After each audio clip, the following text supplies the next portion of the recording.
Rebecca Reynolds represents actually leads the Manship Artist Residency, uh, or MARS program. And we're going to cut the lights and so that you can talk and then present as you see fit. Great, thank you. Okay, Thank you so much.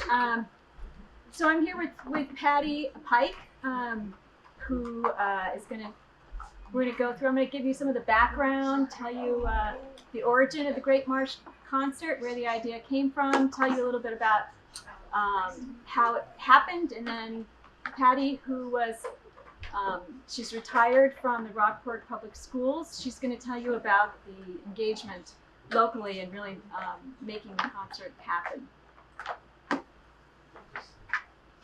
So the inspiration for the Great Marsh Concert, it was really a way to bring our community together around a common concern. And it came from Peter Vandermark, who is now one of the... He is a member of the Rockport Cultural Council, and but he's also the person who started the Great Marsh, the Artists for the Great Marsh, this initiative that brings different art forms, different artists together to raise awareness and attention about the beauty, the importance, and the fragility of the Great Marsh. And Peter's also a birder. That's how we got so infatuated in love, I think, with the Great Marsh, spending time there. And he also gives tours of the Great Marsh. So basically what happened was I am a founder of the Manship Artist Residency, and I've been talking for some time about this fantasy I had. It's a model from another residency that's well established in Florida, where they invite a composer to come and create a piece in residence, and then it premieres at Sarasota at the great concert hall there. And we have the Shaylin Liu. And so my fantasy was, we're going to have somebody come and they're going to create a composition for our community, and it'll premiere there and then it can travel around. And so Peter, fortunately, remembered that when he had this idea about having a composer create a choral piece for young voices about the Great Marsh.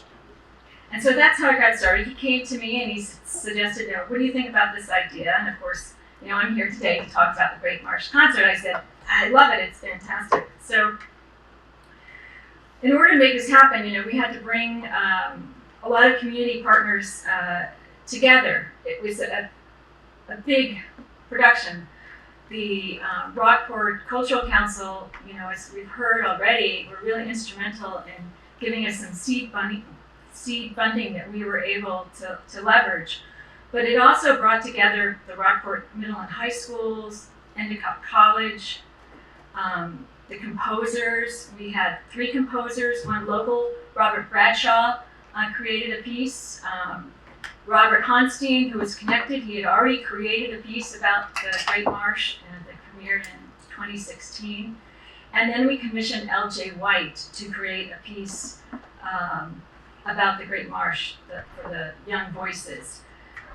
In creating a concert, the songs, the Great Marsh songs that L.J. White wrote for the young voices was going to be about 20 minutes, we knew. So we wanted to fill out that concert around the Great Marsh, and Robert Honstein had already created this piece, which premiered at the Music at Eden's Edge in 2016 about the Great Marsh. And Robert Bradshaw is a local composer of great renown, and he grew up on the Great Marsh. So we asked, he wanted, and he was very eager to create a composition. So these 3 compositions were made up the Great Marsh Concert. And then, of course, the Shaylin Liu Performance Center, we were very lucky that they were so willing to do this, and they participated with us in the very beginning as we were sending out the call. It was an international call, and the Shaylin Liu, the former education director, Jose Gonzalez, He was one of the jurors, along with Robert Bradshaw and Robert Honstein and Kathy Pike, who was the teacher, the music choral teacher at the Rockport Middle and High Schools. Of course, the Shaylin Liu, it's a community. This is a community project, and so there were many members of the community who were very generous, and they helped support this, as well as the Prometheus Circle, which is a funding group connected to the Manship Artist Residency. The Bruce J. Anderson funded the project over the 2 years that it took to create this project. We started the call in 2021. We sent out this call. It's an international call. We had 57 composers apply. They were from all over the world: Russia, Puerto Rico, Brazil, England, and Bruce J. Anderson helped us get through all the stages of that by providing funding throughout the course of the project. And then when the event happened and we produced a bulletin, we also got local businesses to support us. So the whole project was a substantial sum to create the Great Marsh Concert.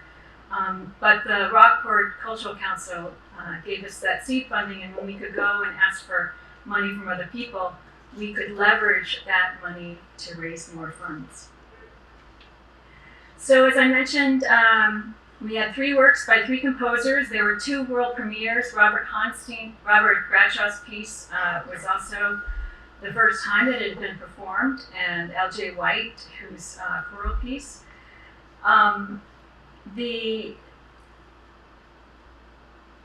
This concert also brought together close to 90 artists, and artists of different kinds. We had the 75 singers, the young voices who were singing on the stage.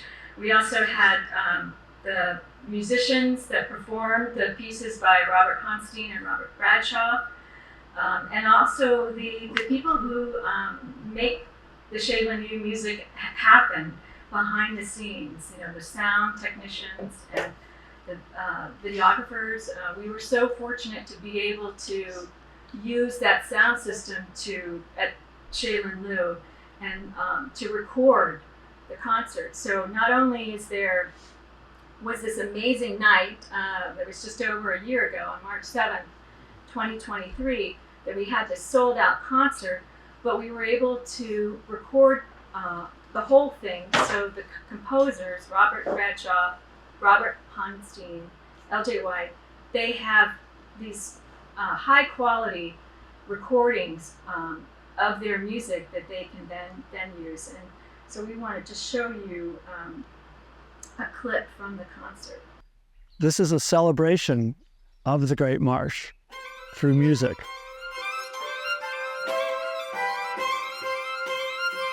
The Great Marsh Concert.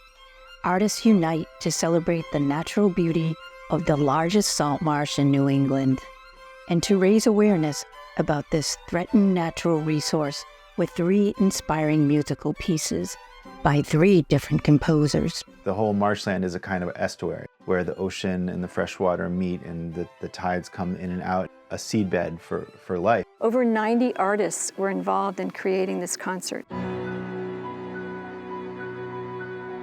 I spent a lot of time not just listening and being in the space, but remembering what it was like to grow up here. And those experiences very easily turned into sound.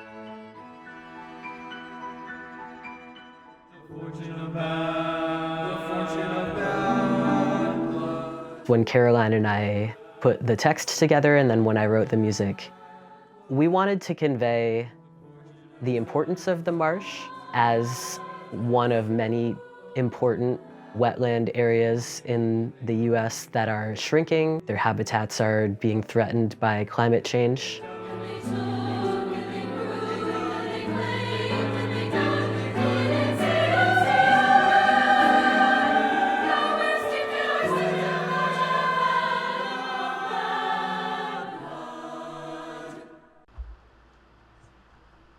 So I just want to point out that Lisa Smith, who's here and she's going to be presenting next, she was the videographer who filmed the concert at the Shaolin Lu and also did the interviews and created the many videos that we have. So I also put these flyers on the table.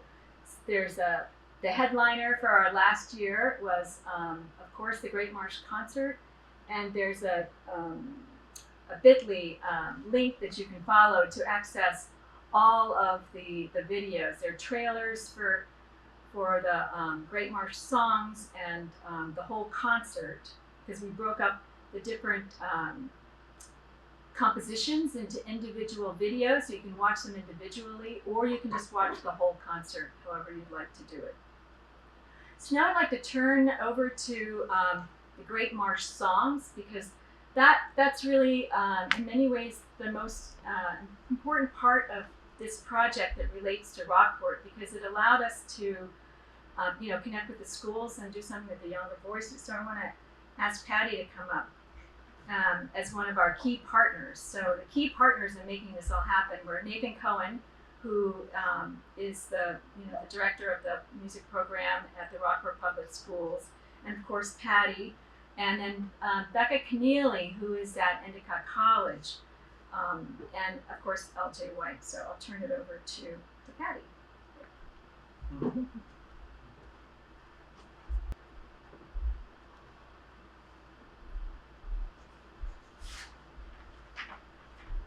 That's a picture from our Italy trip. Our music department went to, this is totally different from the Great Marsh, but just letting you know what this is. We are in the caves, the marble caves in Florence.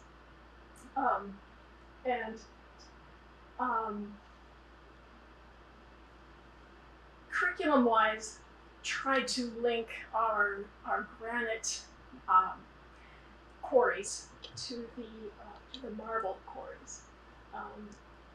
This is where the marble was found for the sculpture David, which we proceeded to go and see. So that was really cool. Anyway, and my colleague Nathan. Okay, so it was a privilege for me to get to know Rebecca Reynolds and Peter Van der Mark, the leaders of the Artists of the Great Marsh, to understand their passion for preserving the Great Marsh, and to begin a relationship with the composer L.J. White. It was such a fortune that a fortune to then begin introducing him to my choristers a whole year prior to the performance. My middle schoolers and high schoolers connected in different ways to the project. The middle schoolers right away wanted to share with me and LJ, when he came, all that their families were doing to help to fight climate change. Also, middle schoolers were already aware of what a marsh was. The science department does a yearly 7th grade unit studying the Great Marsh and taking samples of the neighboring wetlands behind the school.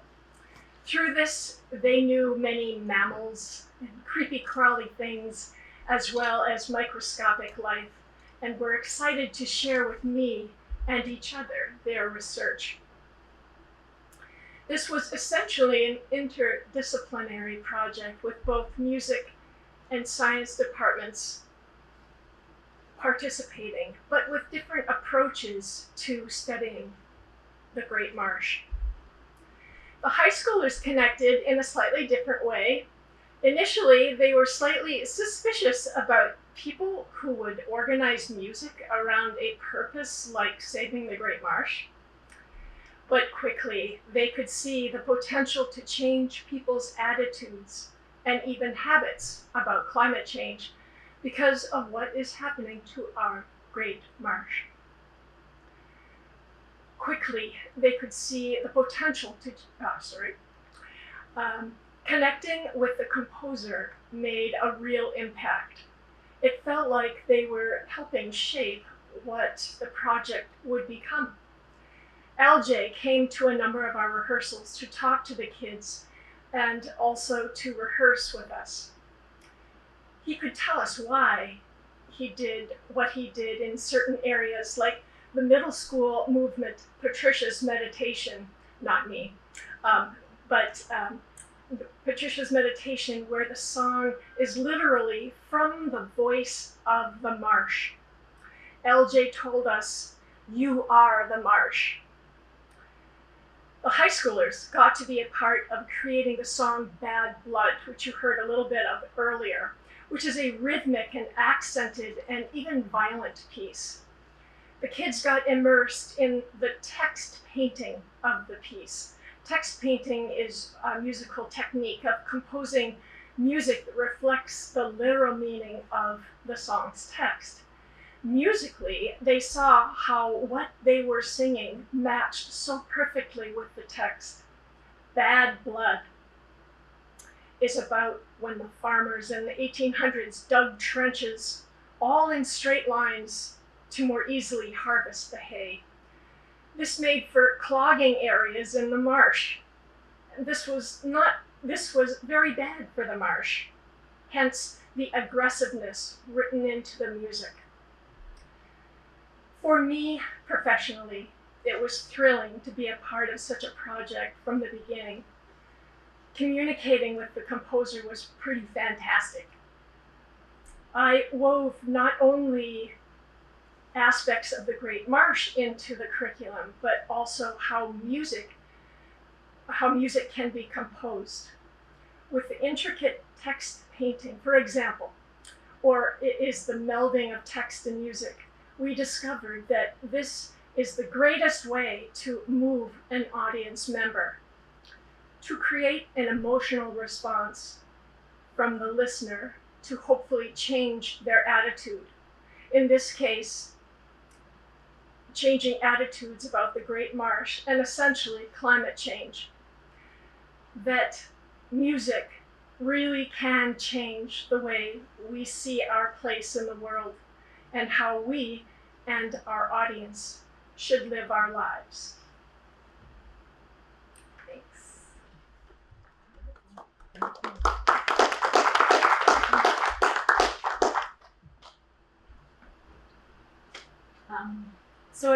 We do have some videos from the students, so I thought it would be fun to show a couple of videos from the students talking about the impact on them.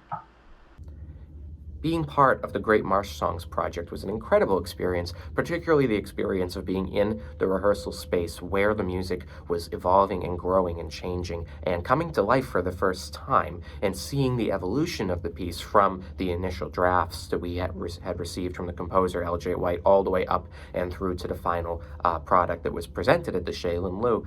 And I remember the original rhythm sheets that were handed to us for the second movement of the piece, Bad Blood, and workshopping those and getting that rhythm down because it was so intricate and had so much meaning to it, and really picking that apart and working on that, and then seeing the pitches be assigned to that piece, that movement rather, and then seeing that come to life as well. Just being in the space as that's happening is not something that you get to do every day in a choral ensemble setting, and it's this really valuable experience to see just how much composers put into their music, and that you have a gift of bringing it to life and being part of the ensemble that's performing it. And so that made for a really incredible experience.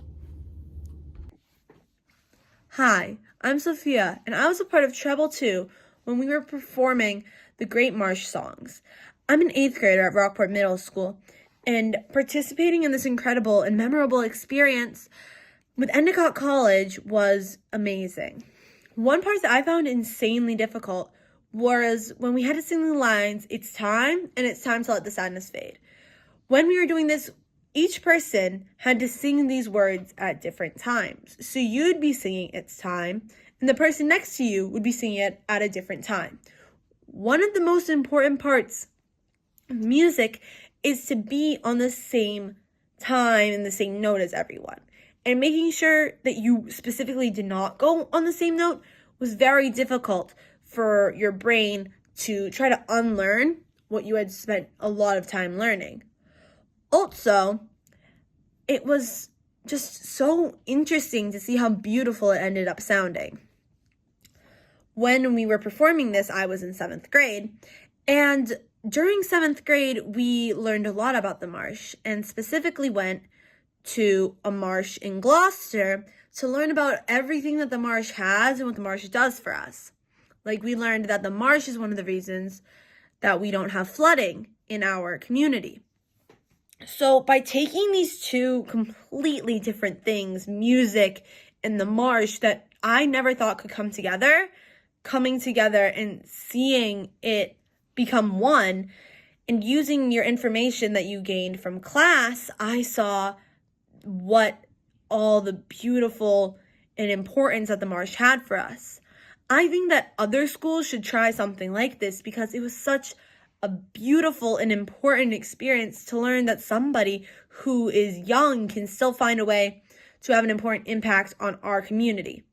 All in all, this taught me about not just our small community, but it taught me all about climate change in the world. And it was an incredible experience for everyone who took part in it. Performing at the Great Marsh Concert was such a great learning experience because of how complex the music was. It's probably some of the hardest choral music that I've ever had to do in any of my time in chorus. And with all the preparation we put into it, I felt like I really learned a lot and was able to really grow as a singer. And I'm always just going to be grateful that I was able to be a part of such an amazing opportunity, and it was a lot of fun. Thank you. So what I think we'll end then with just the Great Marsh songs, the clip from the Great Marsh songs, and this is really in honor of Earth Day as well. I think it's important to note the occasion. Here we are on Earth Day, that we're going to end with the song of the Great Marsh songs with the students singing. Pray the marsh keeps, 'cause the storms are coming. Great Marsh Songs are choral works composed by L.J. White during his time at the Manship Artists Residency. The lyrics are written by Caroline Harvey. These songs honor the marsh's beauty and importance and advocate for its protection. The songs are sung by college, middle, and high school students who are now bearing witness to the loss of this natural habitat in this time of climate change. This concert really demonstrates the value and importance an artist residency on our community, on its bringing us together around a common concern and interest. We have a movement called the Salt Marshy Sparrow. That movement is about salt marsh sparrows facing down storm surges and threats to their habitat. That's a very endangered species of sparrow on the marsh. But it's also a bit about being young and growing up and finding reasons to be optimistic and active in taking control of the future.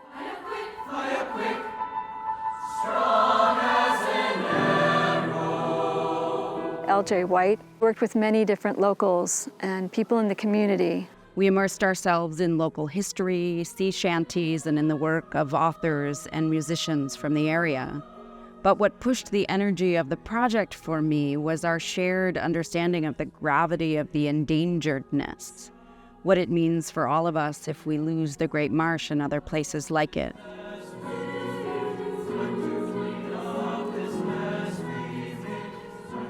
The legacy to this concert.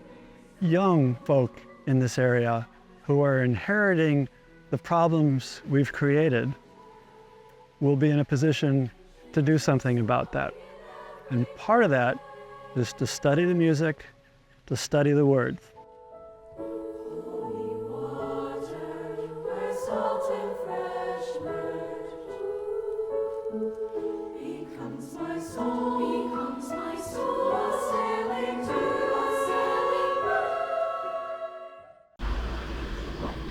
So thank you all, and thank you Rockport Cultural Council for supporting this project, which, as you see, it's there are videos that are living on. We also participated in the Massachusetts Massachusetts Music Educators Association's conference. So these songs, the Great Marsh songs, are being introduced to students and being performed in other places going forward. Thank you.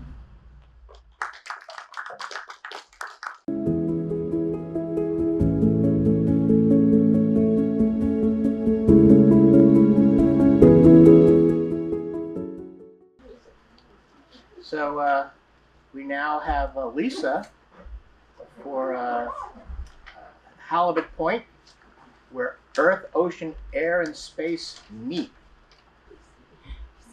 Hi, I'm Lisa Smith, and I make videos here in Gloucester, in Rockport, Manchester, Essex, on Cape Ann. And okay, and so I just want to thank the Rockport Cultural Council for giving me this grant to make a video about Halibut Point. And as Bill mentioned, the name of the video is Halibut Point, where Earth, Ocean, Air, and Space meet. And I just didn't make this video. It was other people who collaborated with me to make this video. It was Bill Waller who gave me this idea to do it, and then he also, you know, to get a grant to make something on Halibut Point about the science and nature and astronomy of Halibut Point. And he also gave me a script. He said, here, try this. So I worked up his script, and it's really nice to have someone who's a scientist give you a script about something that's about science and nature. And then there were also the people at Halibut Point State Park, Ramona Latham. She can't be here, they have to clean up today, but she runs the park. Bob Sherman, who was interviewed, and Hannah Lister, who worked there, was interviewed. And of course there's Martin Ray, who does this beautiful blog about Halibut Point State Park. It is called Notes on Halibut Point. And he's been out there for over 10 years, almost every day, documenting the nature there with his camera, and then writing about it and musing about it. So you can look that up online if you have any more interest in Halibut Point. And then also the space part of the video, I had along with Bill, but I had some people from the Gloucester Area Astronomy Club who helped out with interviews and pictures, and they were Mike Deneen and Dick Lukey and Phil Urbanes. Interviews or photographs that I needed for this video. So it was a group project, it wasn't just me, and I want to thank everybody for helping me with that. And as Rebecca had said earlier, I think this is a really appropriate video to play for Earth Day because it's all about our Earth. It's all about the natural history of Halibut Point, and that's what I really want to get through is just how beautiful it is. And even if there wasn't any human history there, it's just a beautiful place to observe science and nature. And went to sleep. Mm-hmm. So yeah, I'm going to show you the video and then talk a little bit about it afterwards, and you can ask me questions too.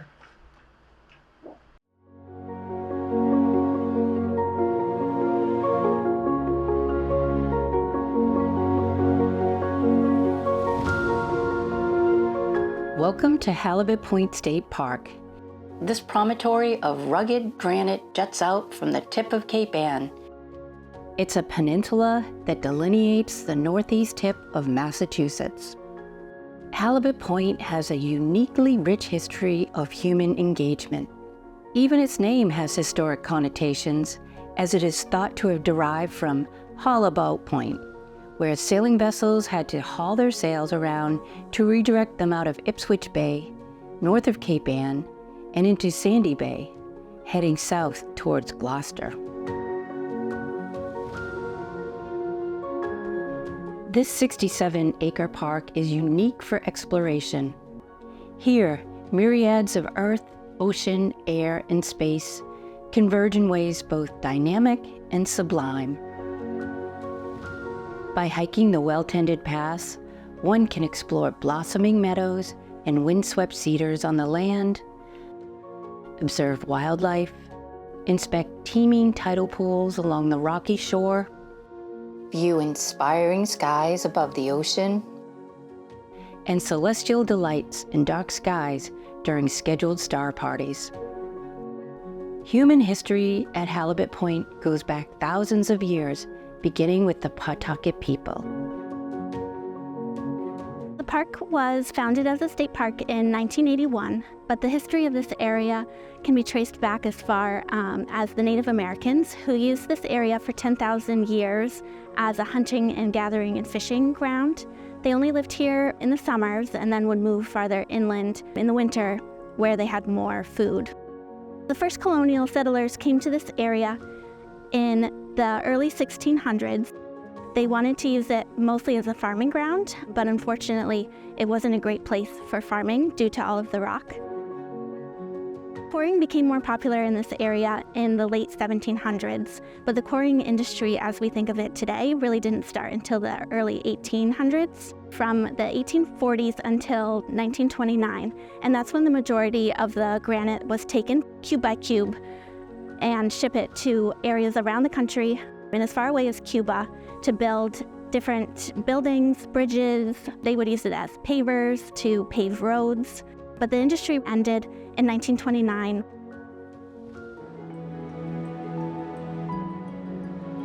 During World War II, the military owned this land and built a fire control observation tower as well as an army barracks.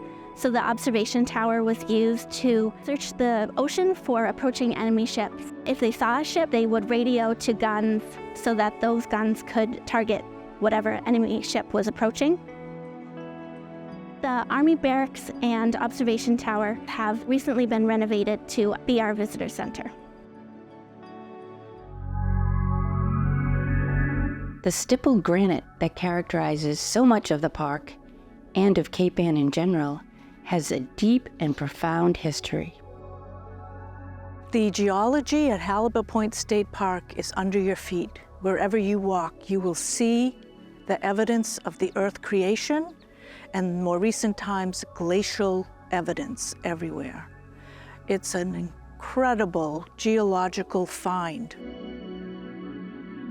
So billions of years in the making, the mantle of the earth had hot molten lava, and it came up to the crust and hardened as it cooled into granite, the hardest rock in all the world except for diamonds.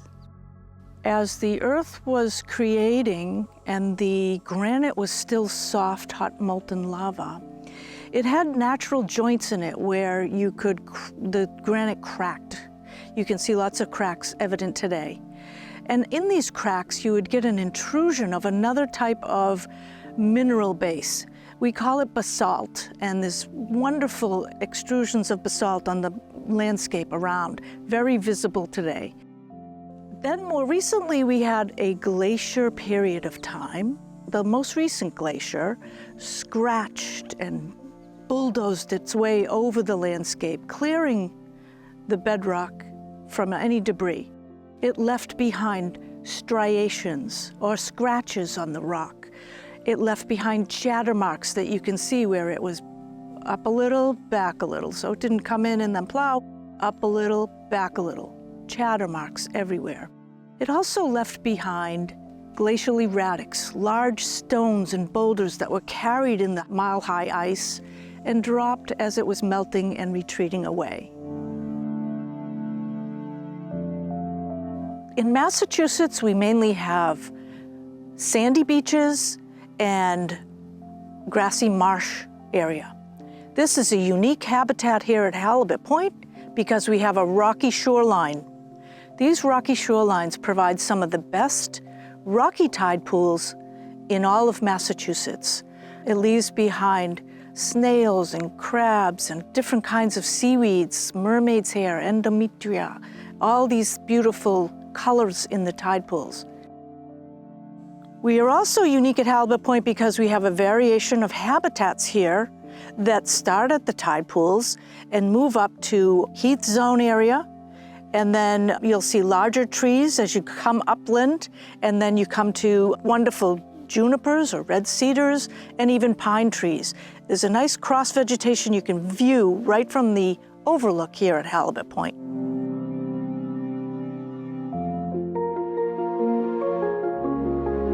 Wildlife and a multitude of bird species flourish at the park. Halibut Point State Park is a great place to watch birds any time of year.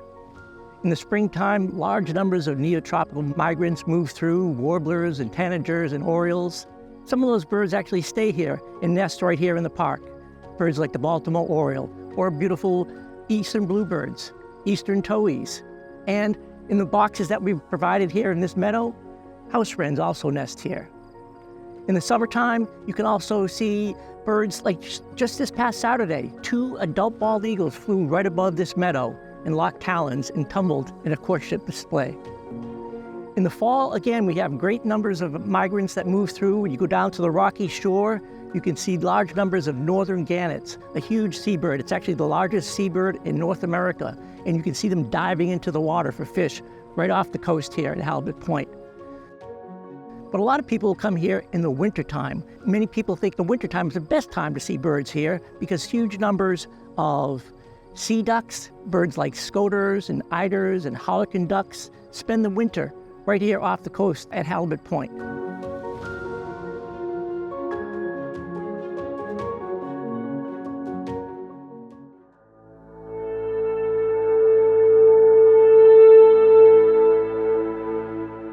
Look up for inspiring sunrises and sunsets over the water and celestial delights in dark skies during scheduled star parties.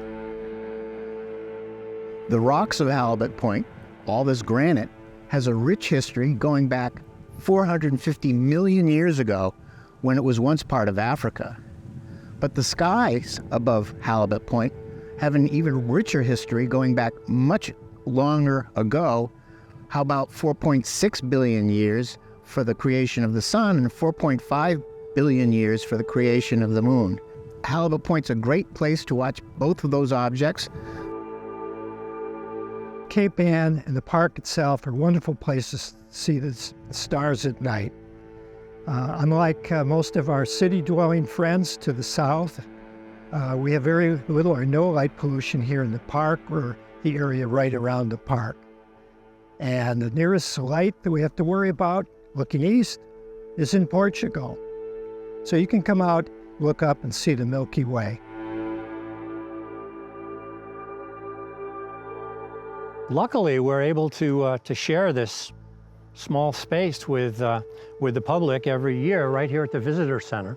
We schedule 3 star parties with the park and the DCR for, on average, 50, 60 people, maybe more. And they all come out and look through the club's telescopes. And we show them galaxies and nebulae and star clusters and comets. It's a lucky thing to be able to do. The park has been working with us to do this for almost 20 years.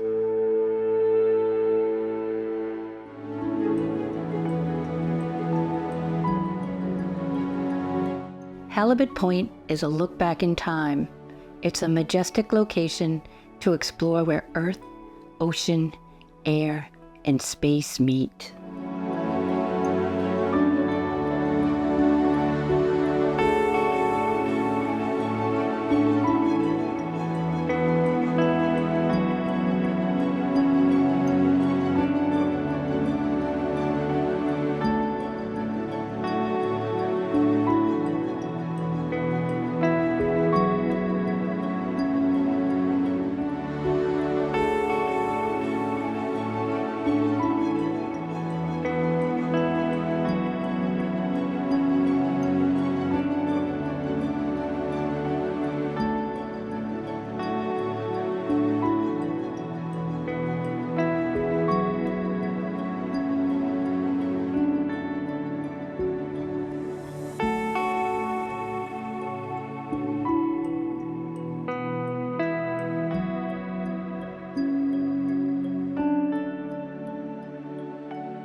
yeah, that's the video. And you know, when I was asked to make this video, you know, when I was inspired to make this video, when Bill put the bug in my ear, I was thinking, yeah, that would be, I was thinking about my experience with Halibut Point State Park and how I'd go there and I'd spend a lot of time there and walk along the, you know, walk on the rocks and you just explore there. And then, and that's what a lot of people do there, but then all of a sudden with social media, there's a lot of people that just come to the parking, you know, park in the parking lot, they go to the quarry, they take a selfie, they get in the car and they leave. And it's a lot of people who do that. And I don't know, I think Halibut Point's just more than a pretty face. It's like a place you really want to explore and like kind of get it into your, you know, feel the park, be in the park. It's more than just a selfie over at the quarry, which is absolutely beautiful. So I wanted to do a deep dive into the science and nature of the park and you know what's there that's so special about that place. And it could be anywhere. It doesn't have to be Halibut Point. When Ramona's talking about what's under your feet, it can be anywhere what's under your feet. You can be in Boston, you can be in Florida, you can be in Colorado. It's all unique and special, the science and the nature that's there. So that was another reason why I wanted to do that. And let's see, any questions about this? Okay, Jane? Yes, maybe for you or Bill. You mentioned the Native Americans, and I know there's marks on the granite. You know, obviously the quarrying industry has left its mark. But is there anything, any physical evidence of or thought to be related to markings or rocks or anything related to Native Americans? I don't know about Halibut Point, but certainly around the Cape. Yeah. Poles Hill, near the hospital. Yeah. There's a pretty good case for stones having been modified in both placement and in shape to be aligned astronomically. But that's a good question for Halibut Point. Yeah, maybe Halibut's been altered so much, so it might be hard to tell. But yeah, well, I did ask, and they don't have much history about the park. Doesn't have that history, too much of it. But a good person would be Mary Ellen LaPianca, would be the expert, I guess, on Cape Ann to talk about the Native American history. And I didn't want to put anything in there that wasn't correct, so I left that intentionally. You know, just didn't talk about that much. And I didn't talk about human history too much. I just wanted to briefly go through it because people might want to know what the human history is at Halibut Point. So yeah, that's all I can say about that. I didn't have much to go on for that. Any other questions? You may have said this earlier, but is this video something that people can use publicly, or is this a private video? This video is on YouTube. Anybody can use it. I'd love it if the schools used it for educational purposes here on Cape Ann. You know, get the students inspired to see what's out in their backyard here, like at Halibut Point, and yeah, anybody can use this video. It's Halibut Point, where Earth, ocean, air, and space meet. It's a search on the title on YouTube and just get that. Yeah, and yep, you can. And so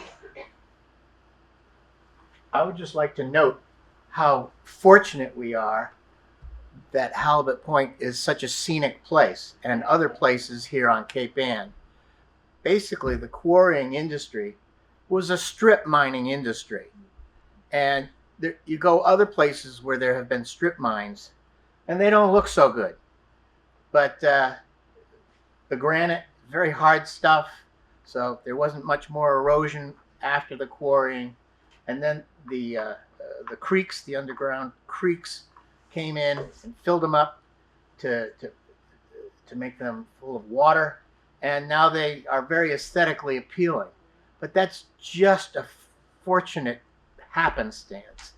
And so we dodged a bullet in many ways. That the scarring has been, what should I say, adorned for future use and enjoyment. Other places were not so lucky. So we might as well make hay while the sun shines and preserve these areas, Halibut Point, Dogtown, Poles Hill, etc. It's part of our natural culture. Yeah, that's true. And Les Bartlett gave a talk on that. He's a local historian. Probably a lot of you know who he is.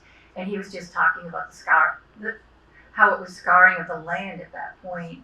And there were just these industrial sites. And now they're beautiful because of, the water filling them up, and nature took over and made them beautiful. Something else I was going to say, but it slipped my mind. So anyways, I noticed when I was filming over there with climate change, so last summer was wet and rainy and a little on the cool side, but the previous summer we had that drought and heat. And so when I was shooting and I was with Ramona, we were talking about the trees, and a lot of the trees are dying over there because of that drought. And Bill could probably say this better than I can say the scientist, but because there's not a lot of topsoil and it's all granite, the roots, when there's a drought, have nowhere to go down and get water. Mm-hmm. So the roots are really close to the top of the earth, and so that's something we all should be thinking about. With Earth Day, about taking care of these natural places and for future generations. So Marsha's smiling over there. So anyways, it's still a beautiful place with or without those trees. And any other questions? You talked about drought. Maybe somebody knows, what is the prediction with climate change here? Are we going to be drier in the future, or are we going to be wetter? Marsha knows. There's an annual national climate. You can come up here, Marsha. Oh. Yeah, so people can hear you because there was a video being made too. Yeah. Thanks.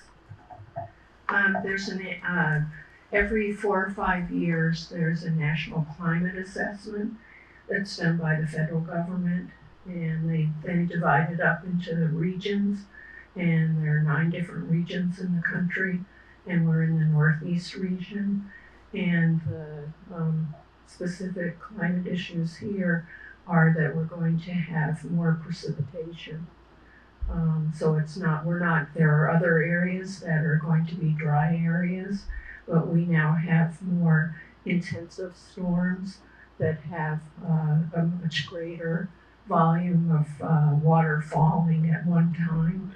So if you don't have good soil, then it's going to wash away some of the richness of the soil and cause more flooding. And also the ocean off of our coast is warming faster than almost any other body of water on the planet. So those were the 2 things that stand out. The Gulf of Maine is a huge problem. This is going in and out, I think. I can't help that. It's also my voice. So the Gulf of Maine, they're expecting that the lobster population will continue north. There was lobster business in Long Island, Rhode Island. Those have shrunk That's why we have so many lobsters here now, but they aren't going to be here for decades ahead. And there are other things like squid, I think, that are going to be more prolific. So it's going to be a changing, and the whales are less prolific. But really, there's a tremendous amount of difference in the amount of acidity in the oceans, in the pollution in the oceans, and we don't seem to take credit for all the things that we're also doing all ourselves to our bodies of water. But those are the two main things that I recall from that study. Well, it's called the National Climate Assessment, and it just came out last fall. Thank you. Thanks, Marcia. And I also want to say, if you're interested in the natural environment here on Cape Ann and things like Dogtown and our trees, the Harvard School of Design, Graduate School of Design, is making a report for Cape Ann and assessing all our natural lands here, and they're going to be having lectures and workshops coming up next month, right, Marsha? Next month they start. I don't remember what the dates are. I don't remember the dates, but you can check out Cape Ann Climate Coalition, get on their mailing list. They will be having. Oh, go ahead. I'd just like to say, Marcia, aren't you the person in Cape Ann Climate Coalition who tracks legislation? Yep. Yeah. Just say hi. Yeah, Marcia tracks legislation. If you have a question about it, just want to ask. Yeah. Thank you. Well, anyways, there will be people from the Harvard Graduate School of Design who have been studying the forest here in Cape Ann, the natural systems, and they'll be coming out with a report and reporting them back on webinars or in-person events in the next couple months. And you might want to keep an eye out for that. And it's going to be in the context of climate change. So if you're interested in the natural systems, that'll be coming out soon. Any other questions? I think we're good. We're good. Okay. Lisa. Thank you. Thank you.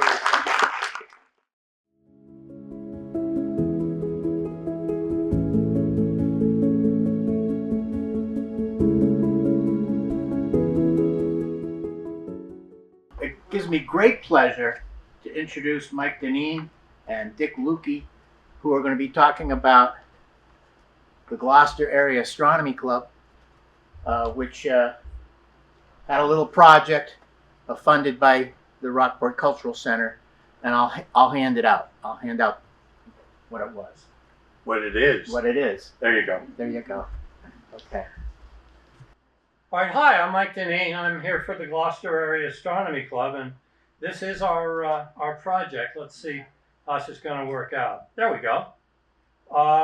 It's a brochure, and this is what it looks like. That's the front page, back page, and middle page. It's how it prints. There's just a couple things I want to point out to you as you're getting your hands on these things. One is up here. You'll notice that it has astrophotos. These are from members of the Gloucester Area Astronomy Club. And I note that views like these are getting endangered globally. And we're going to spend some time with that in a few minutes. But also our scheduled activities, everything you want to know about the club. Our URL is very short, gac.us. If you Google astronomy in Gloucester, we're the top 5 entries. So we're pretty easy to find. But also, the QR code at the bottom will get you a wonderful thing. I put together a PDF that has links, which you're going to do this on your phone, so the links will click, to our Facebook page and our website. But also there's 4 star charts in there you can take outside And we even marked a few things you can look for, 2 or 3 in every season. March, so that's spring. You hold it up over your head, and you can find those things. They're all fairly easy. They're all visible. Almost all of them are visible in a pair of binoculars. Let me show you what some of these things look like. That's the double cluster. That looks like a sprinkling of diamonds up just under Cassiopeia. That looks like the beehive, a very sparse cluster. You wouldn't know it was there. And that is a globular cluster, Messier 3. And all 3 of those are right there. Take them outside, find cool things in the sky. So hang on to that. Don't toss it. A little bit about us. So we're going to take you through our organizational chart and our structure and our fee schedule. There it is. Thank you. We were formed in 2003 as a reaction to Robert's Rules of Order. We have no elected officers, no dues or fees of any kind, no treasurer or anything because we have no money. And we have closing in on 300 members on the listserv. So it's worked, and it's worked for 2 decades. So our meetings are just for fun and education. What about bylaws? Well, the only bylaw we've got, hence the card, thank you, Dick. The only bylaw we've got is part of an oral tradition, which says that if we do come up with a constitution and bylaws, they have to fit on one side of a 3x5 card. We have the card enshrined, break glass if necessary, but that's our founding document right there. Facebook used to look like this. You used to be able to get stats. That's what the meta thing is impossible. But I wanted to point this out here. We're about 50-50 gender, which is very unusual for an astronomy club. It's usually a bunch of men standing out in the dark looking at toys, right? So this is what it, that's where we meet. That's the Lanesville Community Center, 8 Vulcan Street, if you're curious. That's what our website looks like. And if you'll look on the top blue stripe, it says home, contact us, conditions. If you click on contact us, there's a contact form in there. The email comes to me. I promise not to spam you, but I'll put you right on our listserv. You'll get all the news about the club. When we're going out with the telescopes, you're welcome to come and look through them. That's what it looks like in a meeting. That's a recent meeting. Gender balance is good, we just got back to that. When COVID hit, we lost all our women. Only men wanted to do Zoom. I mean, all the women just gone, but now they're starting to come back, which is a great thing. That's what it looked like inside. That's what it looks like outside at Halibut Point, setting up for a star party. The guy with his back to us is the guy that designed our logo, by the way. Okay, Bill, you want to explain this? Yeah, this is an example of sky watching without binoculars. And it's an example of a syzygy. We just had a syzygy, which is an alignment between the Earth, Sun, and Moon. That was called a solar eclipse. This is actually another syzygy. It's called the Belt of Venus. That happens every sunset on a clear sky. You will get colors in the other direction, opposite the sun. And it's basically the shadow that the Earth is casting on its own atmosphere. So imagine the sun is behind you, and this happened to be one where the full moon was rising. So you have that beautiful feeling of alignment, of syzygy, where the sun's there, the moon's there, it has to be full at that point, and it's rising through the belt of Venus.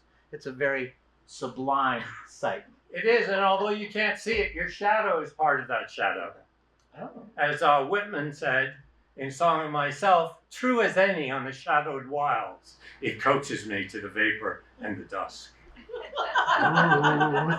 Excellent. There you go. So I'm going to show you a couple of things that sort of embody why we go out there. There's a shared sense of wonder.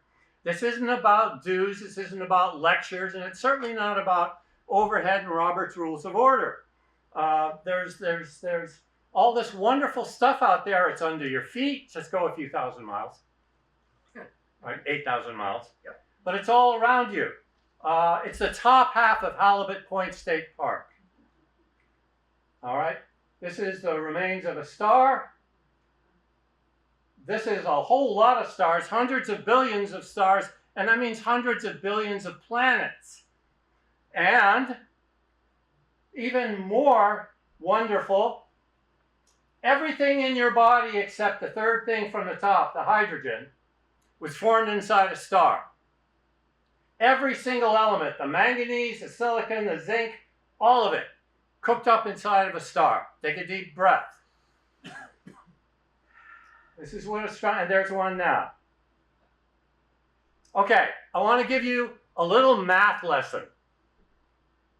Oh boy. Okay. All right. This is Messier 51. I can show you that up at Halibut Point. Get on the listserv. When we go out with the telescopes, show up. You'll see all kinds of great stuff. This galaxy, a pair of galaxies actually, is 23 million light years away. So that sort of means, okay, kind of far. How far? It's the 1 light year is the distance light travels in a year. It happens to be 6 trillion miles, which you can't do a lot with 6 trillion miles, but let's see what we can do.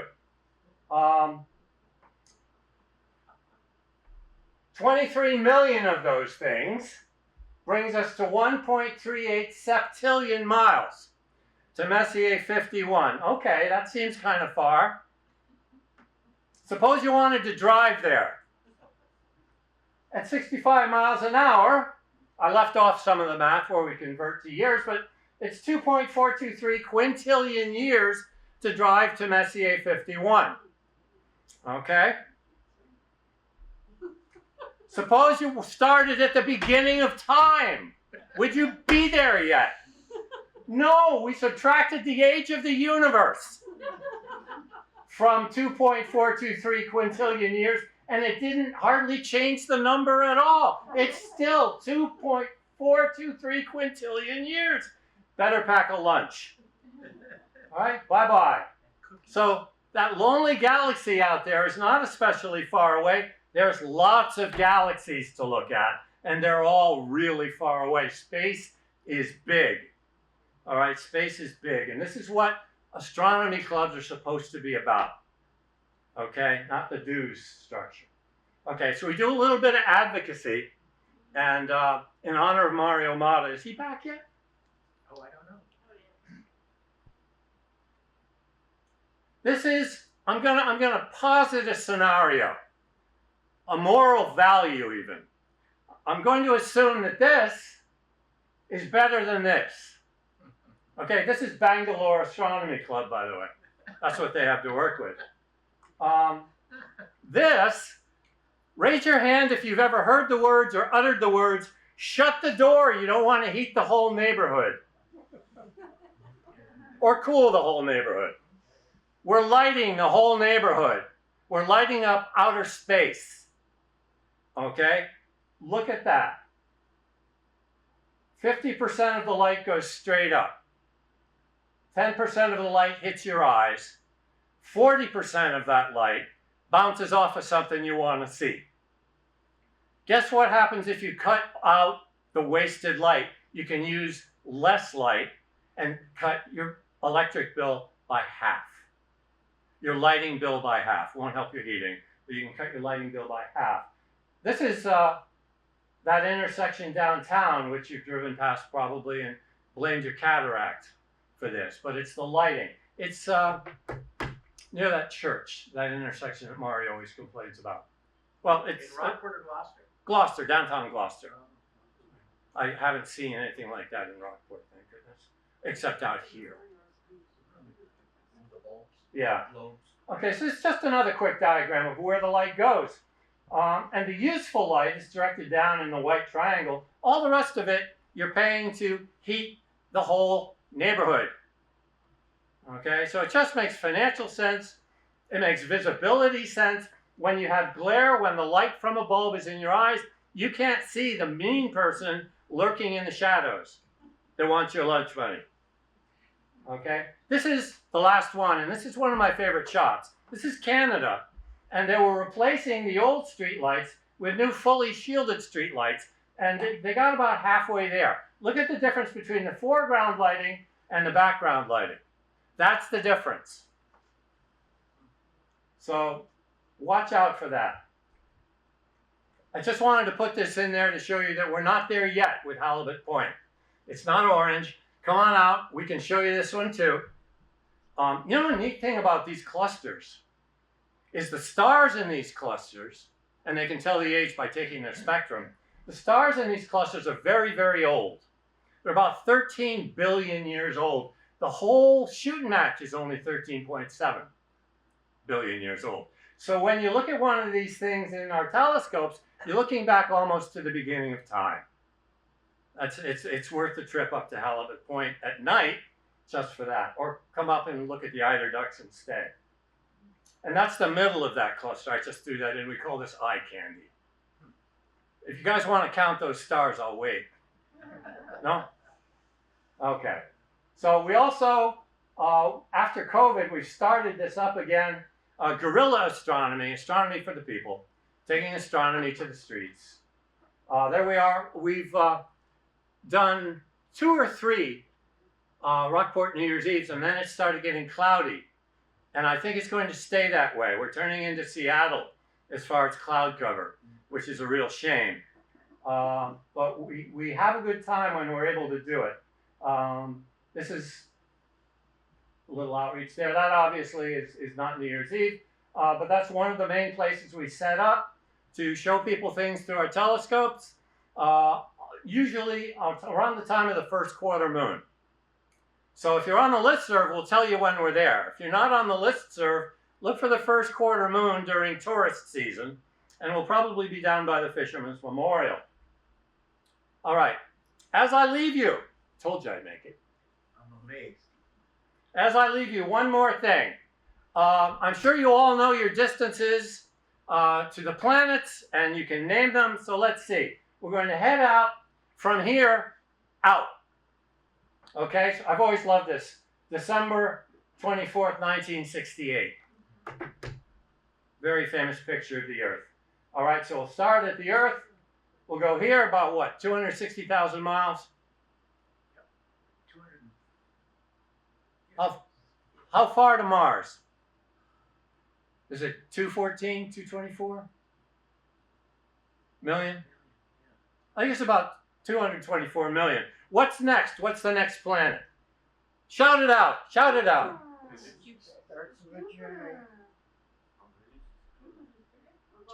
You got it. I thought you said Cupid. I'm getting old. Yeah, 500 million miles. What's next? Saturn. 1 billion miles. What's next? Uranus. We don't say Uranus because people giggle. Uranus. It's spinning on its side, you know, as it goes around. I think it got knocked over. And what's that? Bingo. All right. Thank you. Dick, you're up.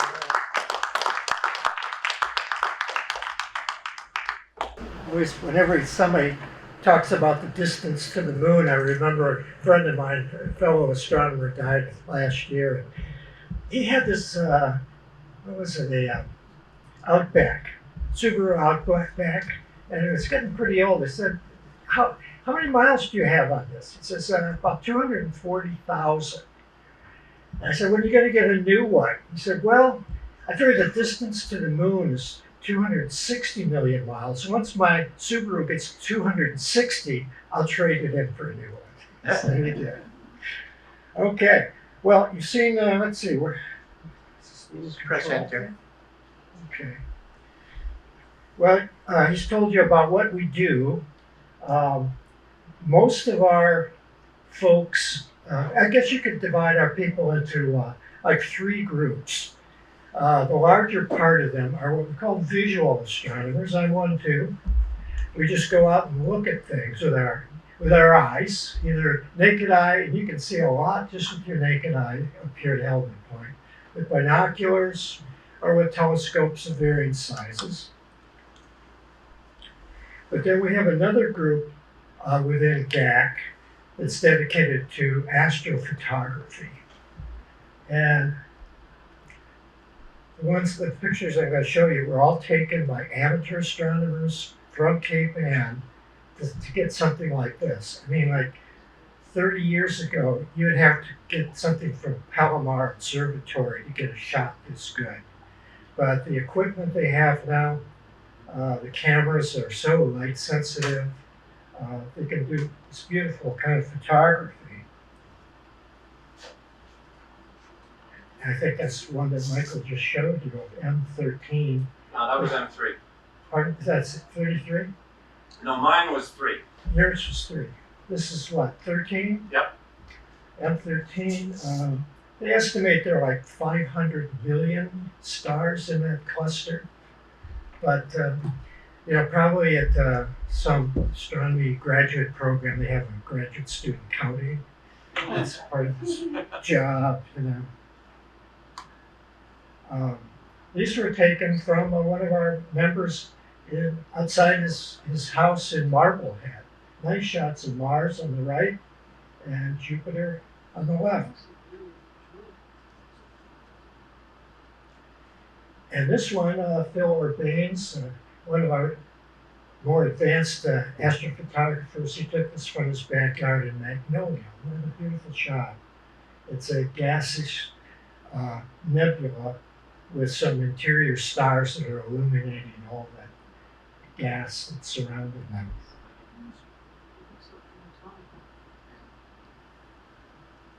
And this is one you can see with your naked eyes, the Pleiades star cluster. It's around all winter, starts in late fall through the winter.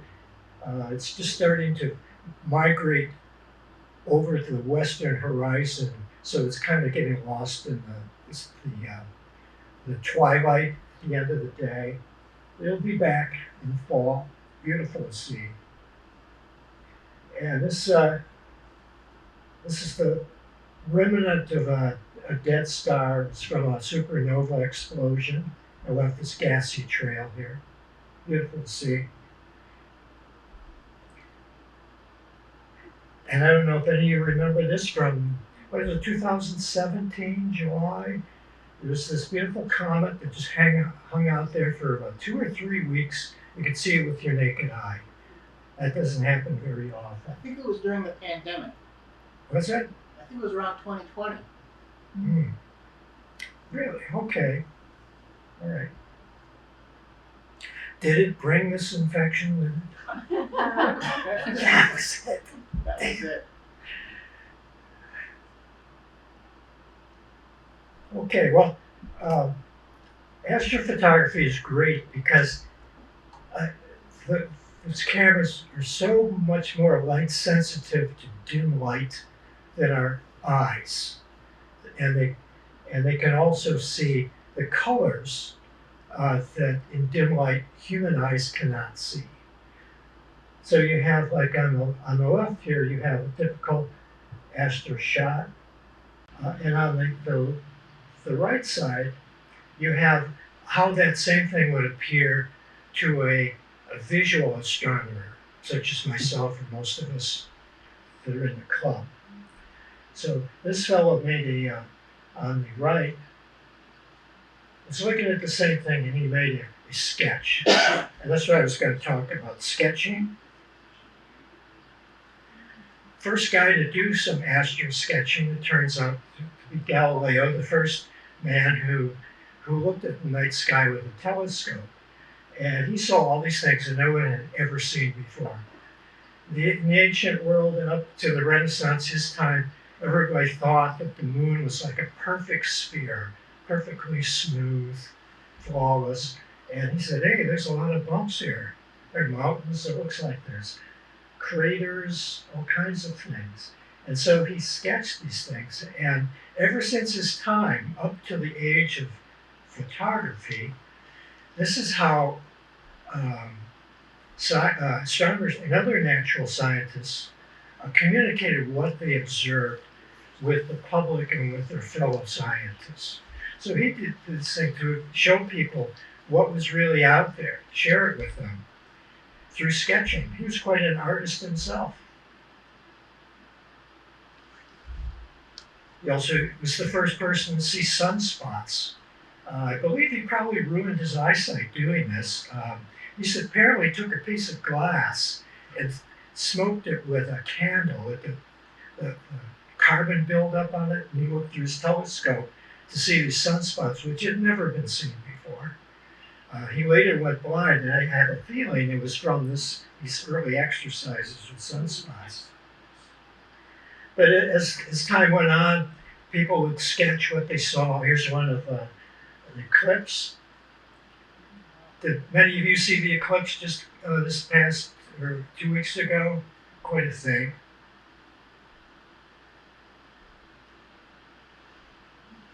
Michael showed us one picture of M51 and calculated the distance. This is an early sketch by Sir John Herschel, an English astronomer in the early 19th century.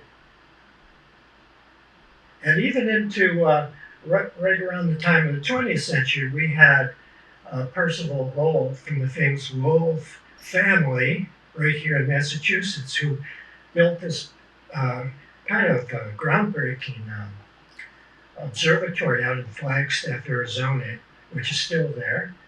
It's where this planet Pluto was discovered. But here's the guy that thought, oh, there are canals. He was, what he saw with his eyes was fairly imperfect, but he thought he saw canals, and he did these sketches. So about that time, photography was coming in. I think they started trying to do things with the moon back in the 1840s or 50s. They could only do it on really bright things because the technology was so imperfect. It needed bright light to get an image. But by, here we go, 1883, they managed to take this image of a fairly dim object, the Orion Nebula, and they had to expose that for a little over 2 hours to let that light build up on the glass plate that they used in those days. So that's when astrophotography started coming in. Today, here's an image from one of our members of roughly the same area with a small telescope that he probably exposed this for a very short time. But look how much more clear and how much more beautiful that image is. So I, just for fun, have gone back to what these earlier astronomers have done, is to try sketching what I see through the eyepiece.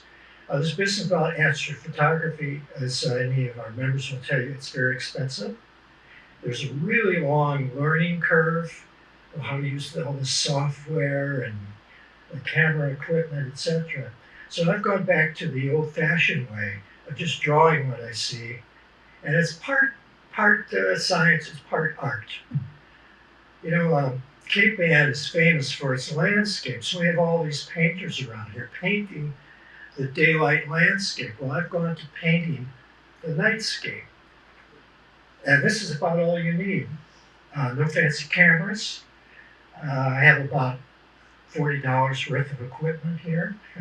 Clipboard, a light, various erasers, pencils of different lead hardness.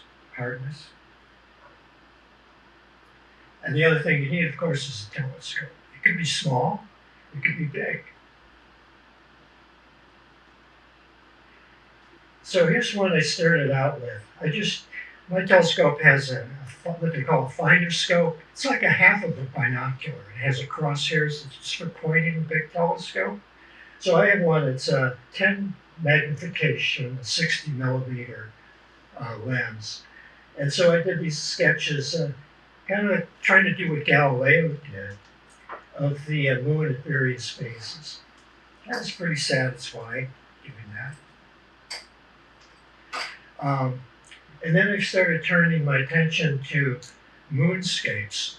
A lot of our members hate the moon.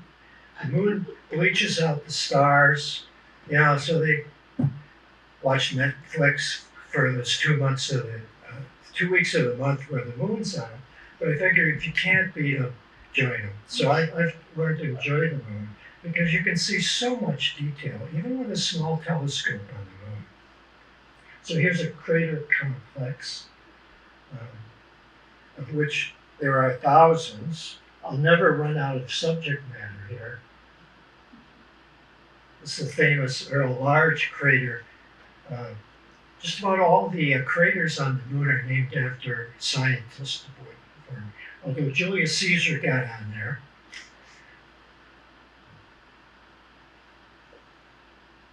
Clovis, I'm not sure who that was. As you can see, even within the craters, there are other craters.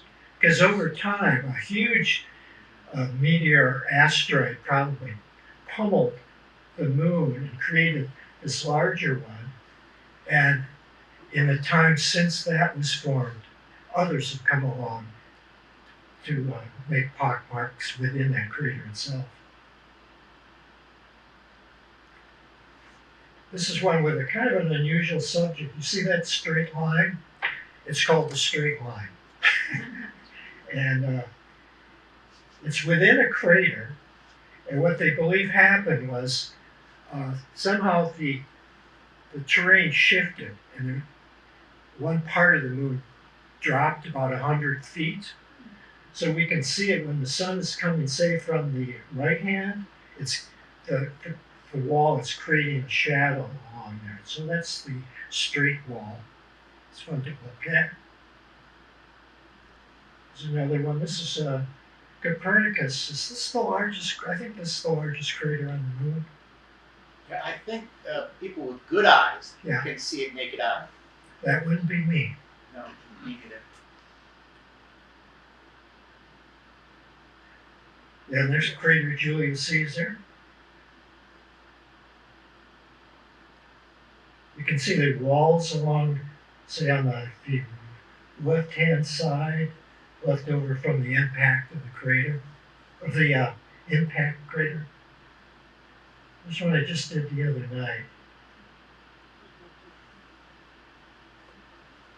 Just noticed after I completed this involved about an hour and a half at the eyepiece, sketching in the details, another hour inside my desk, kind of cleaning things up. And I realized that the paper I used has a watermark along the left side. I'll be more careful in the future of what paper I use. Kind of spoiled it. There's one of Mars a couple of years ago when it was really close in its orbit to us. And here's the Andromeda galaxy. And what I do is I start with a piece of white paper, just a pencil, and the stars, a little dot, and then kind of smudges to show where the concentrations are in that galaxy, to kind of smudge it. But it's and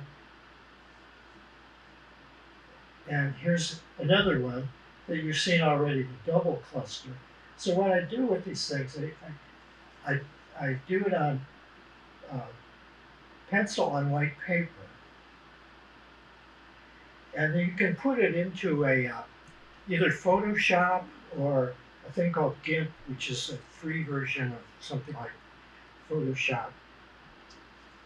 And these are like image manipulation programs, and you can then invert things so that the little dark dots for stars become white, and then the white becomes dark.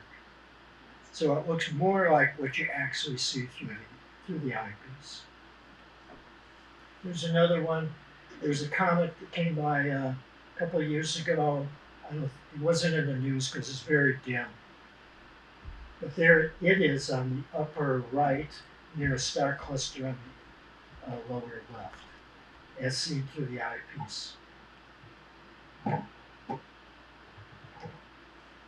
Was that one not working?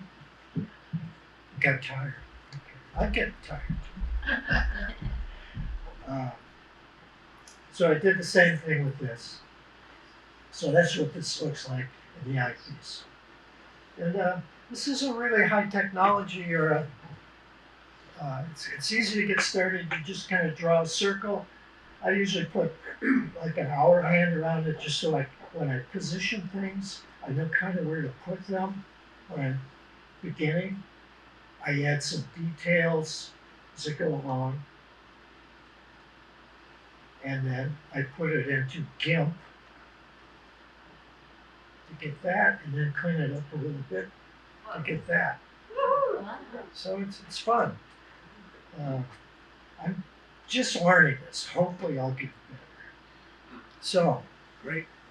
I hope you enjoyed that. I hope you'll get outside and use your own eyes to look at these landscapes in the sky. Thank you, Bill. Skyscapes. Thank